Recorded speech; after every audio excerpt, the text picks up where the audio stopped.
I have absolutely hacked golf course management so that you don't have to. Follow along and you're going to play the golf of your life.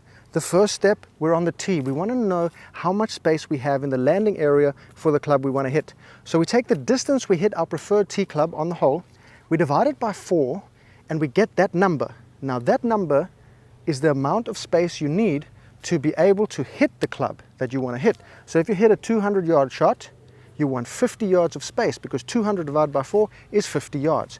If you hit a 300-yard shot, divided by 4, you want 75 yards of space. But if you don't have enough space in your landing area for that tee club, you want to find the widest part of the fairway using either the Shot Pattern app or Google Maps and hit a ball to there with a club that goes to the widest part. It all correlates to your ability. So if you have better ability, you're going to be able to hit it longer. If you don't, you want to hit it shorter into wider areas. The beautiful thing here on this hole is my 240-yard shot has a maximum amount of landing area of about 75 to 80 yards. I only need 60. 240 divided by 4 equals 60 yards. Do you love me? Do you love me now that I can dance? A very simple tip on the first hole here is that we need to get the ball beyond a front pin. Do not hit the front pin distance because if you don't catch it all, you're going to stay short. A front pin you want to carry to the pin plus 5 yards every single time. 107 yards uphill here, so I'm actually taking my 120-yard club to make sure we clear this pin, get it on the green, and don't leave an awkward chip.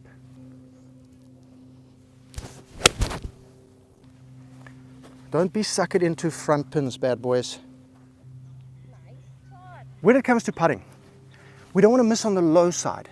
Low side is the straight line between your ball and the cup, anywhere on the side of the hole, in front of the hole that is breaking towards. So if it's breaking right to left and I miss it here before it gets to the cup, that's the low side.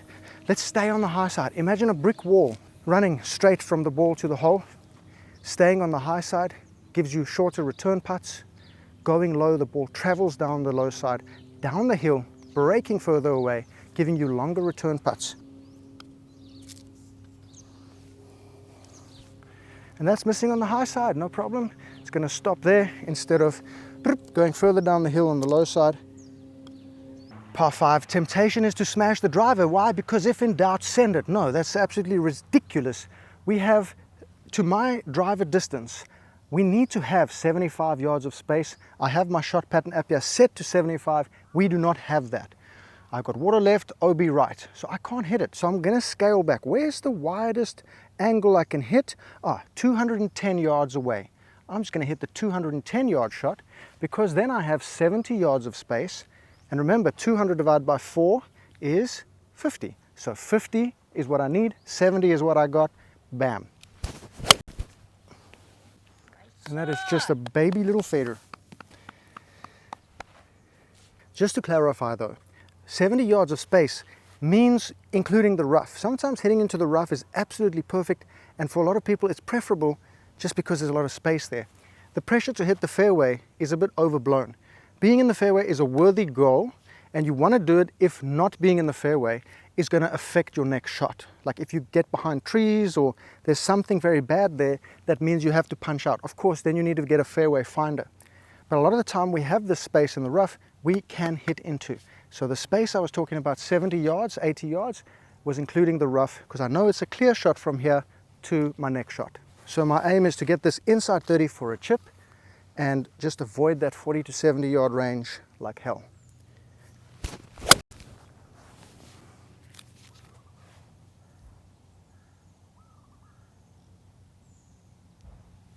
When in doubt, always fall back on the mantra, giotteghe, an Italian word, G-I-O-T-G, meaning get it on the green. So when in doubt, just get it on the green. Let's not get greedy. We give ourselves a birdie putt, absolutely fantastic. When we have better positions, we can really attack more with our chips. I just want to get this on the green. Let's ensure that happens. And every now and then, what happens when you focus just on getting it on the green, you pull off a great shot. Check that out.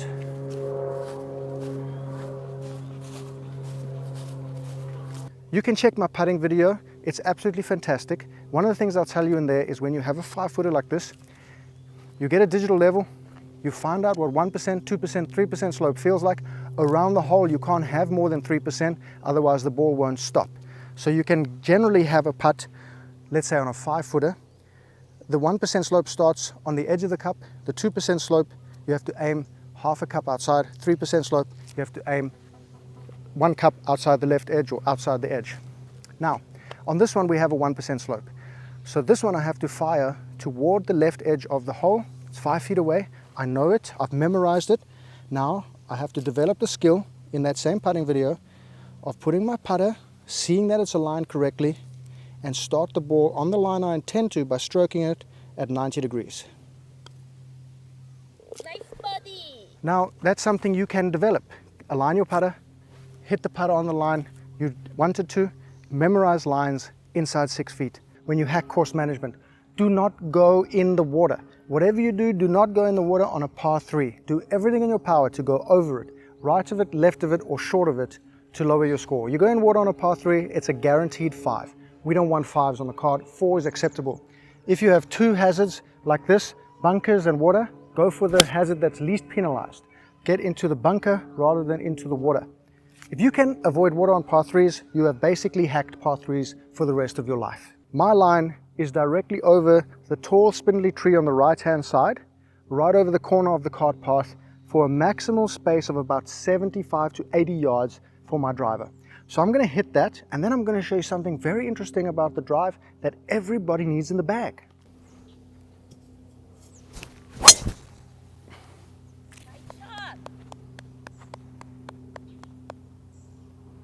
So what we all need is a second serve shot. We don't want to hit a double fault. If we have a club serving faults constantly, we change the club. The widest part of this fairway is anywhere from 180 to 240 yards in front of us. My 4-iron divided by 4, we're looking at 210. We need 52 yards of space. We have infinite space.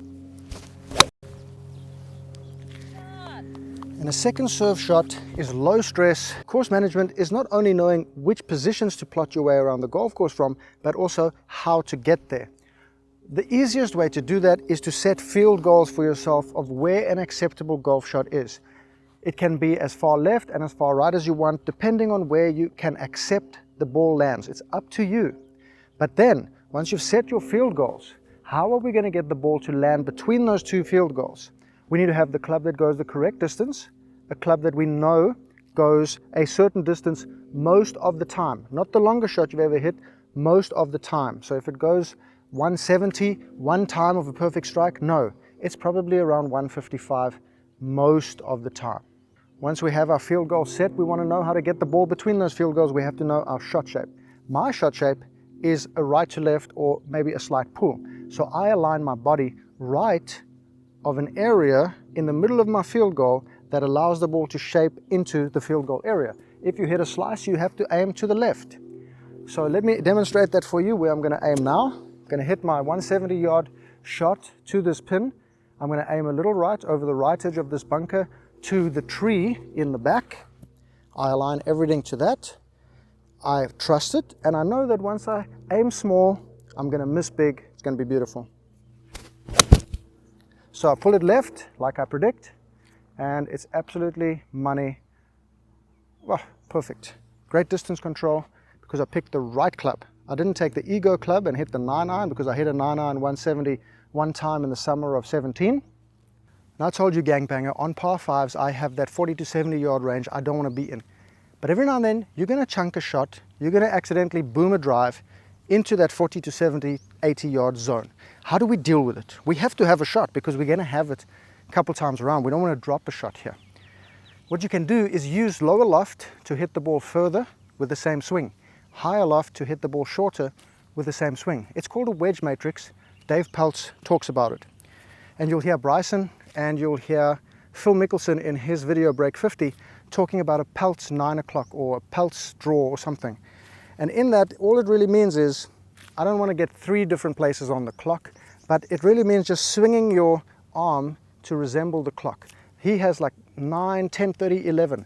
I don't care much for that. I just want 1, 9 o'clock, bam. To 9 o'clock, 90 degrees with your shaft, follow through. You can do this with all your wedges. Go find the distance of each one.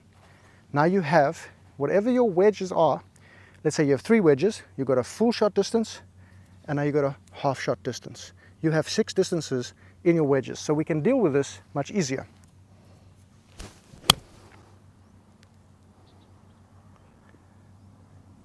An extremely overlooked shot is the punch out of deep rough. This is going to be dictated purely by what you have surrounding you. How low do you have to hit the ball to actually get it advanced to the hole? If you don't have a club that matches the shot trajectory that you need to keep low, because hitting a 4-iron, hitting a 6-iron out of the deep rough is not advisable. So if your 7 or 8-iron will not come out low enough and it's going to hit the branches, you've got to do something else. And that's normally when we have to chip out sideways.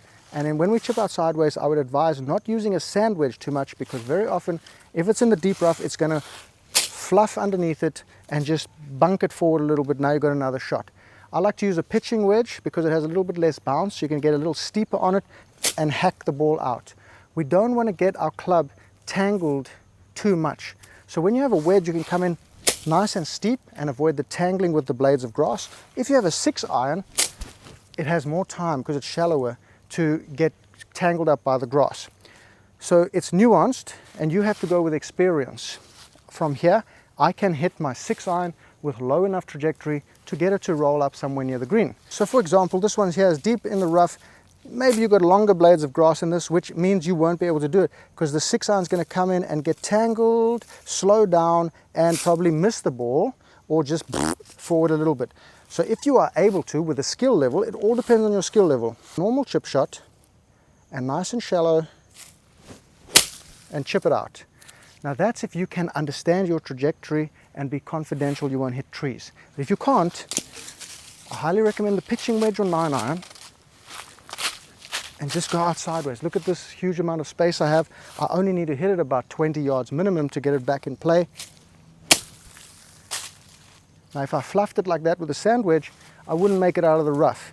Pitching wedge, 9-iron, steep into it, get it out, back in play. Much better than leaving it in the rough. Oh, headache. To manage the course while on the greens, distance control is so important. Yes, distance control will leave you shorter putts afterwards, but that's not the main point. The main point of having great distance control, which you can practice, it's a skill you can develop, is that when you read a putt, you read it with your speed in mind. So when you have perfect, smart speed to get the ball to the correct area just past the cup, your brain is going to start reading the greens better because now you have a better speed, a better distance control. The reason we don't have distance control is because we don't practice putting. When you practice putting, you watch my putting video, which is an absolute masterpiece. You're going to learn how to control the distance of your golf ball, and then by default, your brain, which is an absolute supercomputer, is going to start to see things differently based upon your now intelligent speed to the hole. Oh, nearly perfect, huh? Not bad, not bad. Staying on the high side, great distance control. Let's get a little deeper into aiming. We talked about field goals, very essential, where we want the ball to finish. We talked about aiming it out right or left to go and curve into our field goals. When I look at my shot shape, I have to see it as a triangle. I have a reliable one. So 75% of my shots are basically going to finish in this 90-degree triangle I like to call my shot zone. So check it out. What you see on screen now is my aiming spot to the inside right corner of that bunker at the back, and then the pin is the furthest left part of my 90-degree triangle. This is what I like to use because I hit the right to left shape. If you hit a left to right shape, your triangle will be switched. If you have a two-way miss, you're going to hit a double 90-degree triangle, otherwise known as an isosceles triangle. You can move that left and right like a video game aiming until you get it right. And 75% of my shots are going to finish inside this triangle because I know my game.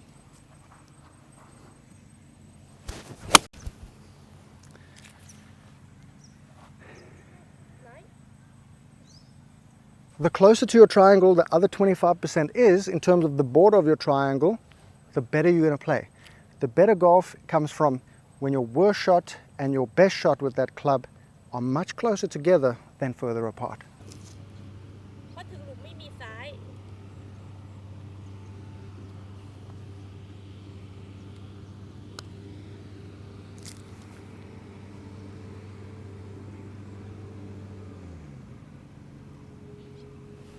This is a perfect example of a hole where I'm going to use an isosceles triangle aiming because it's my driver. It can go left, can go right.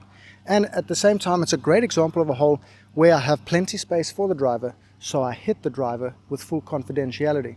I don't need to gear down here. If I couldn't reach the 290, 300 yard mark, I would be gearing down to the widest part, and whatever club would fit into the widest part in the par 5, because we want a ball in play. That's our main priority. Have the shot shape happen. Wikkelai bode, wikkelai bode. Wikkelie bode, my bro. No praatje.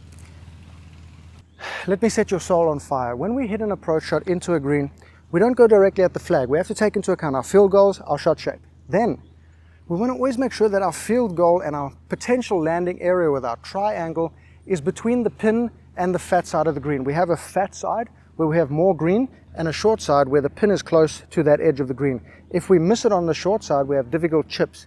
If we miss it on the fat side, we have long putts or easy chips that have a lot of rollout space. The pins on the left here cut over bunkers. We have a lot of space on the right. I can see my field goals. I can see my right angle triangle, right to left shot shape. So I'm going to set this one up right of the pin, between the pin and the fat side, and hopefully my shot shape comes and puts me near the hole. Otherwise, I stay out straight to the right. Absolutely money. Shot shape came, and that could be absolutely perfect. The hack I've used on the green is aim point putting. I've got a video on it. You can check it out. There are a few adaptations I've made to it. I'll make an updated video about it. But this is not teaching you a skill. This is merely just giving you a hack. The skills of putting need to still be learnt, and then you can actually read putts without needing to use the gimmick. But the gimmick does work if you can't read greens.